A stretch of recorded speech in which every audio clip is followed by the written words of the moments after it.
지난 주간 잘 지내셨는지요? 네, 잘 지내셨다니까 감사합니다. 지난 주간 사실 저는 조금 힘이 들었습니다. 몸이 힘든 것보다는 사실은 마음이 조금 힘이 들었습니다.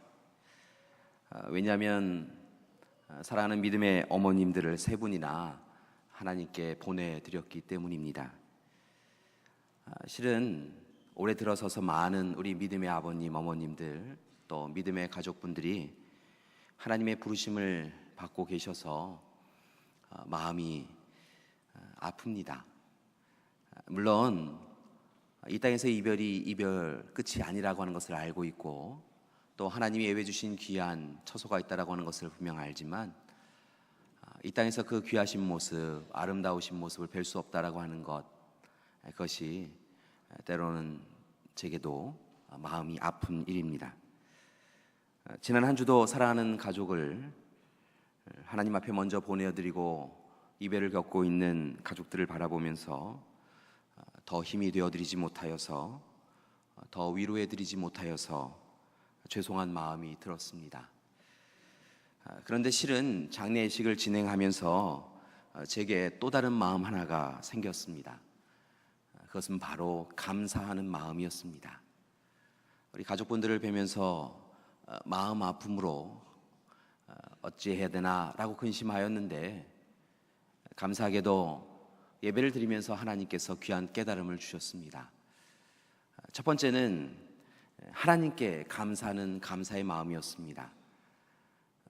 이 시간 하나님이 홀로 우리를 두지 아니하시고 함께하고 계시다라고 하는 것, 그리고 이제 우리는 사랑하는 어머님의 손을 맞잡아 드릴 수 없지만 그 손을 하나님께서 꼭 붙잡고 계실 것을 믿기에 하나님께 감사드릴 수 있었습니다. 하나님은 죄와 죽음의 그늘에서 살아갈 수밖에 없는 우리를 불쌍히 여기셔서 예수 그리스도를 보내어 주셨고 예수 그리스도를 통하여서 십자가에서 죽이심을 통하여서 우리를 구원하여 주시고 영원한 생명을 더하여 주셨습니다. 예수님께서는 분명히 우리에게 약속해 주셨습니다. 나는 부활이요 생명이니 나를 믿는 자는 죽어도 살겠고 살아서 믿는 자는 영원히 죽지 아니하리라 라고 귀한 약속의 말씀을 주셨지요. 그래서 비록 그 삶의 이별의 현장에서 마음이 아팠지만 또한 하나님으로 인하여서 하나님을 향하여 감사의 마음이 있을 수 있었습니다. 두 번째는 하나님의 부르심을 받은 우리의 믿음의 부모님들, 믿음의 가족들에 대한 감사였습니다. 우리의 믿음의 부모님들, 이 땅에서 거룩하고 정결한 삶을 사셨고 한 분 한 분 하나님의 말씀에 순종하며 매 순간 하나님이 원하시는 사람으로, 하나님이 기뻐하시는 사람으로 살려고 노력하셨던 분들이셨습니다. 나그네의 삶이 아닌 순례자의 삶임을 기억하시고 하나님 앞에 영광 돌리며 하나님이 허락하여 주신 가정과 교회를 위하여 참 열심히 살아가신 그런 부모님들이셨고 가족들이셨습니다. 그래서 그분들의 삶을 생각하며 기억하며 그분들께 또한 감사드릴 수 있었습니다. 생각해보면 사랑하는 부모님들이 그렇게 묵묵히 하나님이 우리에게 알려주신 그 길을 걸으셨기에 또한 어머님의 손을 맞잡고 아버님의 손을 맞잡고 우리도 그 발걸음 걸으셨던 대로 이 길을 걸어갈 수 있는 것 아니겠습니까? 분명한 것은 가정을 위하여 교회를 위하여 수고하고 애쓰신 그 부모님들의 귀한 모습, 수고하고 애쓰신 그 모습이 우리에게 마음으로 남아서 우리의 길을 걸어가게 인도하고 계신 줄 믿습니다. 그래서 그 시간 우리 믿음의 아버님 어머님들과의 이별이 마음이 아팠지만 또한 믿음의 부모님들 걸으신 그 길이 참으로 감사하여서 부모님들께도 가족분들께도 감사합니다라고 고백할 수 있었습니다. 사랑하는 믿음의 가족 여러분, 지난 6개월간 사랑하는 가족을 하나님 앞에 먼저 보내어드리고 마음 아파하는 그런 믿음의 가족들이 있으시라 생각이 듭니다. 더 오래되셨지만 여전히 마음에 함께하지 못함이 마음 아파하는 그런 분들도 계시리라 생각이 듭니다. 그러나 오늘 이 시간 우리와 함께 하신다고, 우리에게 구원 이루어 주시고 영원한 생명 주신다고 약속하여 주신 하나님의 선하신 약속 붙잡으시고, 또한 이 시간 묵묵히 그 길을 걸어가며 따라올 자녀들의 모습을 생각하며 걸으셨던 부모님들의 모습 생각하며 하나님께 감사하시고 부모님들께, 가족들께 감사하며 살아가시는 우리 믿음의 가족들 되시기를 간절히 기도드립니다.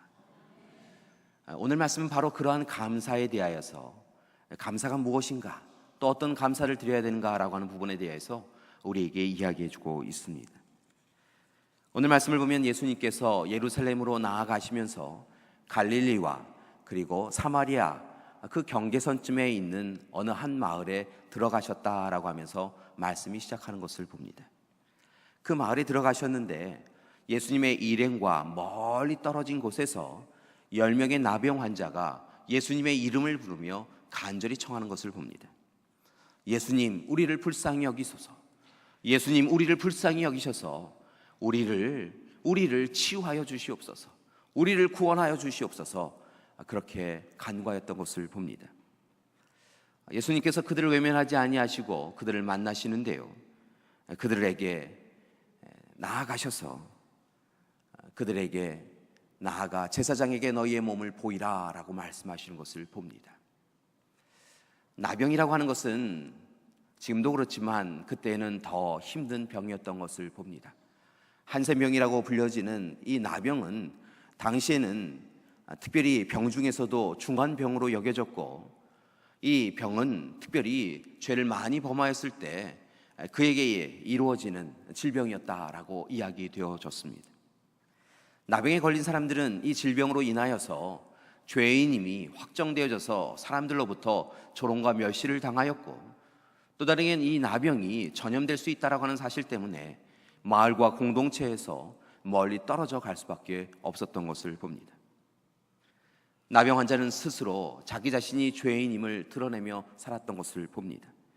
만약 사람들이 자신의 곁을 지나가게 되어지면 나는 부정한 사람입니다, 나는 부정한 사람입니다 소리 높여 외치며 자신의 신분을, 자신의 형편을 드러낼 수밖에 없었습니다.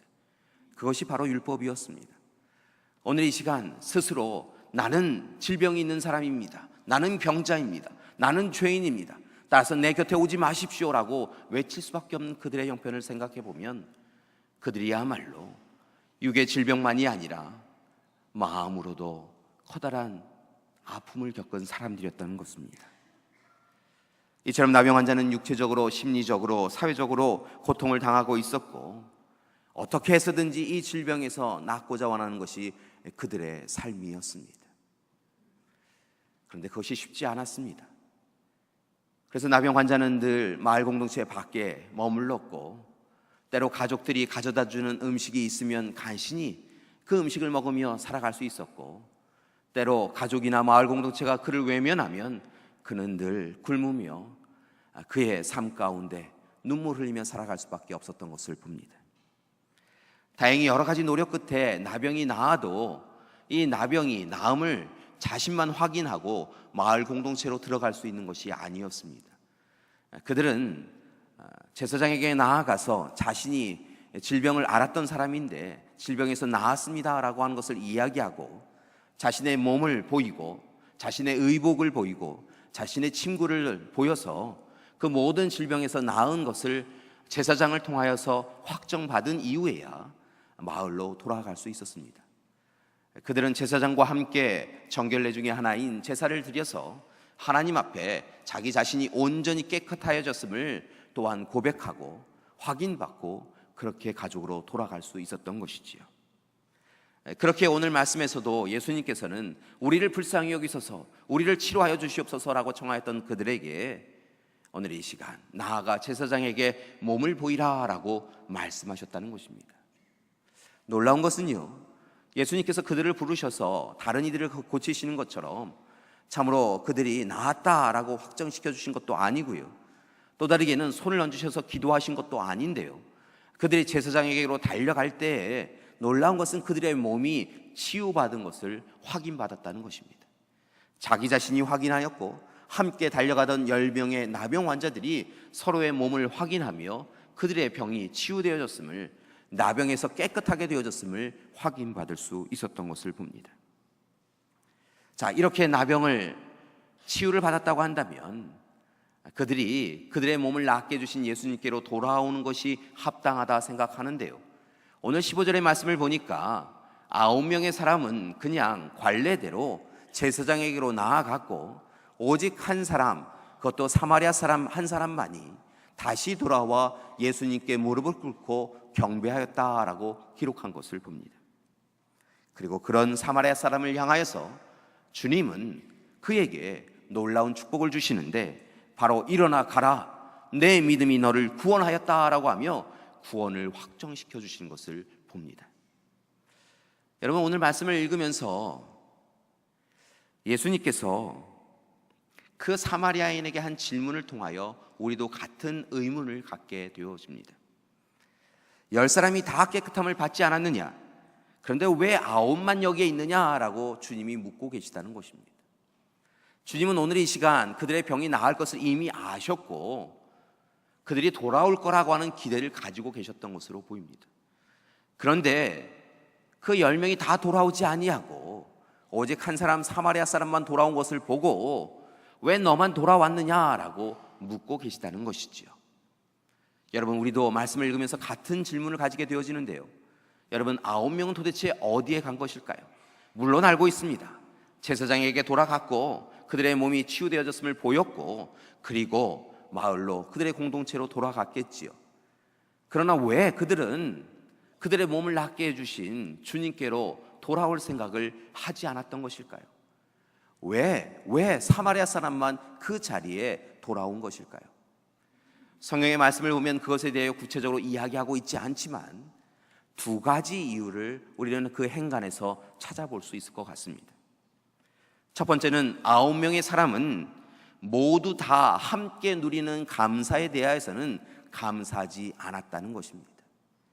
자신만 누리는 감사에 대해서는 감사할 수 있었지만 모두가 함께 은혜를 누리고 있다고 한다면, 하나님께서 모두에게 주시는 은혜였다고 한다면 그들은 그것에 대하여 감사하지 않고 있었다는 것이지요. 오늘 말씀해 보니까 그들이 나아가며 질병에서 나았습니다. 보니까 자신만 나은 것이 아니라 달려가고 있던 모든 사람이 나았습니다. 그러니까 나만 나은 것이 아니니까 그것은 감사가 아니요, 그냥 이루어진 일이었다라고 생각한다는 것입니다. 특별히 주위를 둘러보니까 사마리아 사람이 나왔습니다. 자신들보다 한참 낮은 사람들, 자신보다 한참 죄인이라고 여겨지는 그 사마리아 사람이 나은 사실을 바라보며 오늘 이 시간 저렇게 천한 사람도, 저렇게 악한 사람도, 저렇게 죄인인 사람도 낳는데 나야 당연히 낳는 것이 참으로 옳은 일이 아니겠는가, 내가 낳는 것은 마땅한 일이 아닌가라고 생각이 들며 감사의 마음이 사라졌다는 것입니다. 여러분, 때로 우리도 그럴 때가 있습니다. 분명히 감사할 일인데요, 내게만 주어진 만나와 메추라기가 아니라 우리 모두에게 만나와 메추라기가 주어짐을 통하여 그것은 감사의 이유가 아니다라고 생각할 때가 있다는 것입니다. 오늘 이 시간 우리의 삶만 인도하여 주신 하나님이 아니라 우리 모든 믿음의 가족들을, 때로는 하나님을 믿지 않는 사람들을 불기둥 구름기둥으로 인도해 가시는 하나님의 모습을 바라보며 그것에 대하여는 감사하지 못하는 것이 우리의 모습이더라는 것입니다. 사랑하는 믿음의 가족 여러분, 오늘 이 시간 모두 다 함께 누리는 감사에 대하여 하나님 감사합니다 고백하며 나아가는 우리가 되기를 소망합니다. 여러분, 오늘 이 시간 우리에게 생명 주신 분이 하나님이신 줄 믿습니다. 우리를 깨워주신 분이 하나님이신 줄 믿습니다. 분주한 가운데도 하나님을 향한 뜨거운 사랑을 주셔서 하나님 앞에 나와 예배드리게 해주신 분이 하나님이신 줄 믿습니다. 돌아보면 매 순간 매 시간 모든 일이 바로 하나님께 감사할 일이요, 나에게만 주어지는 일이 아니라 내 사랑하는 가족에게, 자녀에게, 그리고 내 이웃에게, 우리 믿음의 가족들에게 하나님이 어느 하나라도 놓지 아니하시고 함께 모두에게 은혜 베풀어 주심이 우리에게 감사의 이유가 되어야 될 줄 믿습니다. 여러분, 그러니까요, 다른 이에게 주어진 은혜에 대해서도요, 감사합니다 고백할 수 있는 우리가 되기를 소망합니다. 두 번째로 9명의 사람이 감사할 수 없는 이유가 어디에 있었는가라고 하는 것을 살펴보니까요, 그들은 고난과 고통이 주는 하나님의 은혜에 대해서 알지 못하고 있었다는 것입니다. 다시 한번 말씀을 드리면, 고난과 고통도 은혜임을, 감사의 이유임을 그들은 알지 못하였다는 것이지요. 여러분, 나병의 특징 중 하나가 어떤 것이냐면, 신체의 감각이 무뎌져서 고통을 잘 알지 못한다라고 하는 것이 이 나병의 특징 중에 하나입니다. 그러니까 나병이 들면 코가 문드러지고 발에 문제가 생기고 고름이 흐르고 또 다르게는 환부애를 찌르거나 아니면 꼬집어도 사실은 그 통증을 알지 못하는 것이 나병의 증세 중에 하나입니다. 그러니까 이 10명의 사람들은 나병을 앓으면서 이 나병 자체라고 하는 것에 대하여서는 참으로 어려움을 당하면서 힘겨운 시간을 보내고 있었는데요, 그들이 그 길 가운데 병이 낫게 되어지는 그 시간에 그들에게 어떤 변화가 있었냐면, 나병은 치유를 받아서 그들이 참으로 기쁨을 누릴 수 있었지만, 또 다르게는 나병이 치유받음을 통하여서 그들이 이전에는 나병이 들었을 때는 알지 못하였었던 환부나 아니면은 삶의 상처난 곳에 대한 고통을 깨닫기 시작하였다는 것입니다. 그들이 다시 고통과 고난을 알게 되었다는 것이지요. 그러자 그들의 마음에 어떤 마음이 생겼냐면, 이전에는 나병으로 인하여서 불평을 하였고, 이제는 나병이 치유받았는데 치유받음을 통하여 감사하는 것이 아니라, 이제 나병이 치유받고 나아지자 고통이, 몸의 질병의 고통이, 다른 고통이 나타나자 그것 때문에 또 다르게 하나님 앞에 불평을 드리지 감사하는 인생을 살지 못하였다는 것입니다. 딱 한 사람, 사마리아 사람만이 달랐습니다. 그는 나병으로 인하여서 주님께 간구하였는데요, 그 나병이 낫게 되어지자 귀한 깨달음을 얻게 되어졌습니다. 바로 그것이 무엇이냐면, 오늘 내가 누리는 나병에서 나아서 이제 환부나 다른 부분에 고통을 느끼는 이것도 은혜였구나 라고 하는 것을 깨달았다는 것입니다. 내가 오늘 이 시간 고통을 당하는 것, 고통을 고통으로 여기는 것, 고난 당하며 아파할 수 있는 것, 이것도 하나님이 주신 은혜이구나 라고 하는 것을 알았다는 것입니다. 또 다르게는 주님이 그렇게 귀한 말씀을 전하여 주심을 통하여서 참으로 제사장에게 이르기 전에 그의 몸이 나은 것을 보고, 그가 이전에 살았던 영적인 삶에 대하여서 참으로 마음 아픔을 가지게 되었습니다. 하나님 뜻대로 산다고 하였지만 하나님 뜻대로 살지 않았음을, 주님의 말씀이 선포되어지는 그 말씀을 들었지만 주님 뜻대로 살지 못하였음을 그가 깨달았고, 그 말씀의 깨달음이 그의 마음을 찌르자, 그 영적인 마음을 찌르자, 심령을 찌르자 그가 아픔을 느끼기 시작했다는 것입니다. 육의 몸만 고통을 느낀 것이 아니라 영에도 고통을 느끼면서 그 고통을 느낄 수 있음에 주님께 감사하며, 그는 제사장에게 나아가 그의 몸을 확인받고 집으로 돌아가는 것 이전에 주님 앞에 나와 감사드리는 것을 먼저 우선으로 하였다는 것이지요. 그리고 놀라운 일이 일어납니다. 실은 9명의 사람들은 누리지 못한, 누릴 수 없었던 큰 은혜를 받습니다.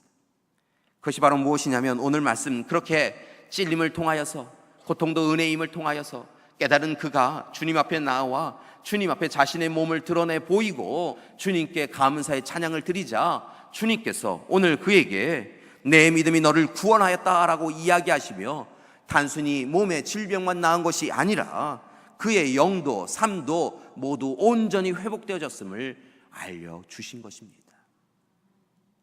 사랑하는 교회 여러분, 오늘 이 시간 우리의 삶의 자리가 9명 유대인의 나병 환자들의 자리가 아니라 한 사람 사마리아인 나병 환자의 자리에 서 나가는 우리가 되기를 소망합니다. 요즘 이 시대가 참 우리를 힘겹게 합니다. 꼭 나병이 아니어도 날마다 절망하게 하고 낙심하게 합니다. 우리의 삶을 자꾸 가족에게서 멀리하게 합니다. 때로 서로를 다정스러운 눈빛으로 바라보는 것이 아니라 미움과 질시와 질책으로 바라볼 때가 있습니다. 정치, 경제, 사회, 종교적인 부분만이 아니라 우리의 관계 가운데도 이렇게 어려운 부분들이 나타나고 있습니다. 오늘 그리하여서 어찌해야 됩니까? 주님 어찌해야 됩니까? 라고 울부짖는 우리에게 주님이 우리에게 이야기하십니다. 내 몸을 보이라. 오늘 나병 걸렸던 사람들에게는 제사장에게 가서 몸을 보이라 라고 이야기하는데요, 오늘 이 시간 주님은 우리에게는 주님께 나와 몸을 보이라 라고 말씀하고 계십니다. 여기서 몸을 보이라 라고 할 때 이 몸이라고 하는 것은 단순히 우리의 육적인 몸만을 가리키는 것이 아니라 그 단어를 살펴보면 그 몸, 영, 그리고 또 다르게는 삶 자체를 다 드러내 보여라 라고 하는 말씀인 것을 발견합니다. 그러니까 오늘 이 시간 우리의 곤고한 삶, 지친 삶, 어려운 삶, 그것을 우리 스스로 해결해 보려고 노력하지 하지 말고 주님 우리를 불쌍히 여기시고 우리를 도와주십시오라고 청하였다고 한다면 이제 그 모든 것을 주님 앞에 아뢰이고 오직 주님만 의지하라고 말씀하고 있다는 것입니다. 그때 주님께서 우리를 회복시켜 주실 줄 믿습니다. 주님 앞에 설 때마다 회복시켜 주실 줄 믿습니다. 그렇게 회복을 누리셨다고 한다면 이제 주님 앞에 나와 감사드리는 우리 믿음의 가족들 되시기를 소망합니다. 하나님 앞에 감사하시기 바랍니다. 놀라운 것은 하나님 앞에 감사드릴 때 하나님이 우리에게, 우리 가정에, 우리 교회에 이루어지신 일에 대하여 감사드릴 때 하나님께서 더 큰 감사의 이유를 우리에게 허락해 주실 줄 믿습니다. 더 이상 이 세상 가운데서 무뎌진 나병 환자, 유대인 환자들처럼 살아가지 마시고 더 이상 교만하고 자만하여서 자기 믿음으로 살아가는 유대인처럼 살아가지 마시고 온전히 하나님 앞에서 하나님 앞에 감사하며 하나님을 의지하고 의뢰하며 살아가시는 우리 믿음의 가족들 되시기를 간절히 기도드립니다. 주님께서 우리에게 말씀하여 주실 줄 믿습니다. 내 감사의 이유를 들었다. 내 간구를 들었다. 일어나 걸으라. 내 믿음대로 될지어다. 내가 구원받았다. 내가 너를 기억할 것이다. 내가 너를 도와줄 것이다. 내 산성의 요새요 반석이 되어줄 것이다. 내 몸을 낫게 해줄 것이다. 내 공고한 삶을 회복시켜 주실 것이다. 말씀해 주실 줄 믿습니다. 사랑하는 믿음의 가족 여러분, 따라서 삶의 시간마다 하나님 앞에 하나님 감사합니다 고백하며 살아가는 여러분이 되기를 원합니다. 지치고 고난 인생일지라도, 아프고 힘든 인생일지라도 절망하고 낙심하지 마시고 주저앉지 마시고 하나님이 하나님이심을 고백하시며 하나님께 감사드리는 우리 믿음의 가족들 되시기를 간절히 기도드립니다. 지난주에 한 믿음의 어머님을 하나님 앞에 보내어 드렸는데요, 일평생 하나님을 위하여, 가정을 위하여, 교회를 위하여 사셨던 그런 어머니셨습니다.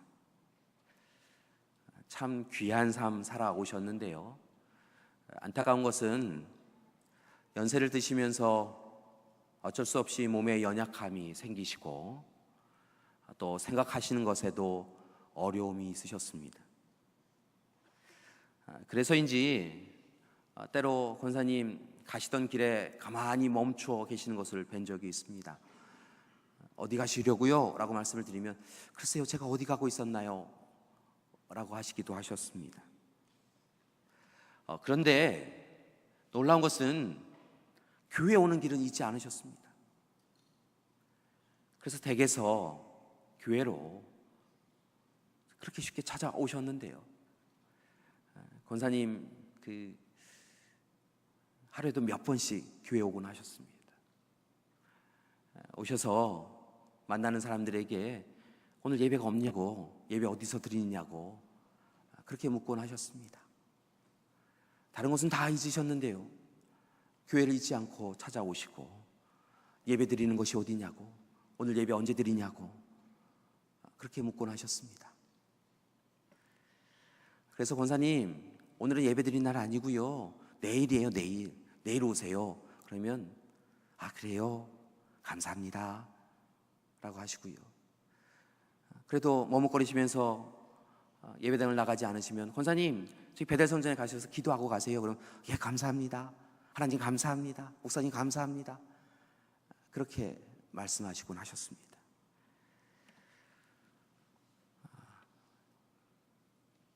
가서 예배를 드리는데요, 오셨다가 예배 드리는 시간이 아니셔서 다시 댁으로 돌아가시면서 몇 번이고 다시 뒤돌아보시면서 하나님의 집 성전을 바라보는 그 권사님의 그 모습이 기억이 나더라고요. 그 모습이 신앙의 어머님의 모습 아니겠습니까? 감사한 것은요, 우리 교회는 그런 믿음의 아버님 어머님들이 참 많으시다는 것입니다. 그런 우리 믿음의 가족들이 많으시다는 거죠. 하나님이 베풀어 주신 은혜가 너무 감사드리는데 해드릴 수 있는 일이 없다라고 그러시면서 눈물로 하나님의 전에서 기도하셨던 그런 부모님이 계셨습니다. 하나님 앞에 갚을 은혜, 하나님의 은혜를 갚을 길이 없어서 주일에 오셔서 남몰래 휴지도 줍고 떨어져 있는 것들도 주워서 성전을 깨끗하게 하시던 분도 있으셨습니다. 몸이 많이 불편하셨는데 몸이 조금만 나아지셔서 조금 움직이실 수만 있으면 여지없이 성전에 찾아오셔서 늘 앉으시던 그 자리에서 예배를 드리시던 부모님들도 계십니다. 어린 목사가 신방 왔다고 하나님 말씀 듣는다고 평상시에는 잘 일어나지도 못하셔서 누워 계셨던 분이신데 억지로 일어나셔서 이 꽉 물고 일어나셔서 벽에 등도 대지 아니하시고 어린 목사가 전하는 하나님의 말씀에 아멘 아멘 하며 그렇게 말씀하셨던 분들도 계십니다. 조금만 몸이 나으면 하나님의 전에 찾아가겠다라고 그것이 소망이라고 하셨던 부모님들도 계십니다. 그런 귀한 믿음의 아버님 어머님들이 계시기에 우리 또한 하나님을 향한 감사의 삶을 살아가고 있음을 봅니다. 우리 믿음의 아버님 어머님들이 하나님 앞에 감사드리는 그 삶을 사셨기에 우리도 그 길을 걸을 수 있는 것이지요. 바라고 나기는 우리 사랑하는 믿음의 아버님 어머님들 보여주셨던 대로 하나님께 늘 감사하며 살아가는 우리 믿음의 가족들 되시기를 소망합니다. 우리의 모든 것 아시고 우리보다 우리를 더 사랑하시고 우리를 마침내 있어야 할 약속의 땅으로 이끌어 주시고 구원의 자리로 영원한 생명의 자리로 인도해 주시는 하나님께 감사드리며 살아가는 우리 믿음의 가족들 되시기를 소망합니다. 세상은 힘들고 어렵지만 여전히 우리는 고통과 고난 가운데 처하여 있지만 오늘도 우리는 이 일을 어찌해야 되나 근심하지만 하나님이 우리와 함께 해주시면 하나님이 우리의 하나님이 되어주시면 우리는 모든 것을 넉넉히 이기며 살아가게 되어줄 줄 믿습니다. 그런 소망과 믿음을 가지시고 하나님 감사합니다, 하나님 감사합니다, 하나님 고맙습니다 고백하며 살아가는 우리 믿음의 가족들 되시기를 간절히 기도드립니다. 여러분 한번 연습해 보시겠습니다. 두 손 모으시고요, 하나님 앞에 우리의 감사를 고마움을 표시하길 소망합니다. 하나님 감사합니다, 하나님 고맙습니다. 여전히 제 몸에 아픔이 있지만 제 삶에 곤고함이 있지만 제 자녀에게 문제가 있지만 여전히 가정으로 인하여 직장으로 인하여 눈물 흘리지만 하나님 우리의 하나님 되어주심을 감사합니다.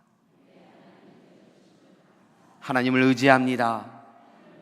하나님을 의뢰합니다. 우리와 함께 해주시옵소서. 하나님께서 우리의 기도에 응답해 주실 줄 믿습니다. 우리의 감사를 들으시고 더 큰 감사를 허락해 주실 줄 믿습니다. 오늘이 7월의 첫째 주입니다.